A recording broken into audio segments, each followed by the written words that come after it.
मला हे सांगायचं आहे की PM कुसुम या योजनेच्या अंतर्गत देशभरामध्ये जे सौर पंप लागले देशभरामध्ये त्याच्या 60% पंप एकट्या महाराष्ट्राने लावलेले आहेत। आणि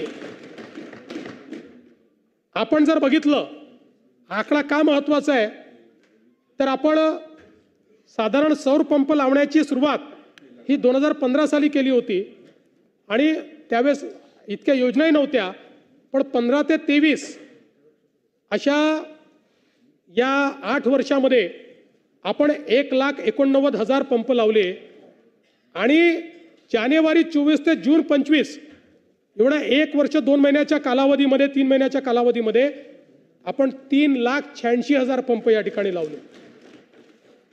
आता मोठ्या प्रमाणात हे जे काही पंप लागलेले आहेत यामुळे 23 लाख एकर जमीन ही ओलिताखाली आलेली आहे आणि आता पुन्हा या पंपांना आपण गती दिली आहे। याच्यामध्ये थोडा एक लॅग तयार झाला होता कारण आपण ADB सोबत एक करार केलेला आहे। ADB ने आपल्याला अट टाकली होती की 1 लाख पंप संपल्यावरच दुसऱ्या 1 लाखाचं टेंडर काढावं, पण आता त्यातनंही आपण सूट घेतलेली आहे।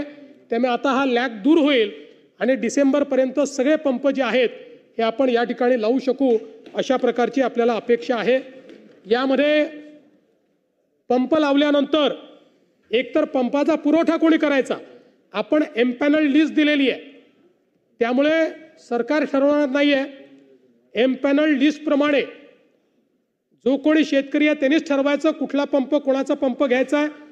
तो पंप घेतल्यानंतर 5 वर्षापर्यंत त्याची देखभाल दुरुस्ती ती कंपनी करेल आणि 5 वर्षापर्यंत त्या पंपाचा इन्शुरन्स असेल, तो तुटला फुटला चोरी गेला तरी त्याचे सगळे पैसे हे इन्शुरन्स कंपनीच्या माध्यमातून त्या ठिकाणी भरण्यात येतील अशा प्रकारची ही योजना या ठिकाणी केली आहे।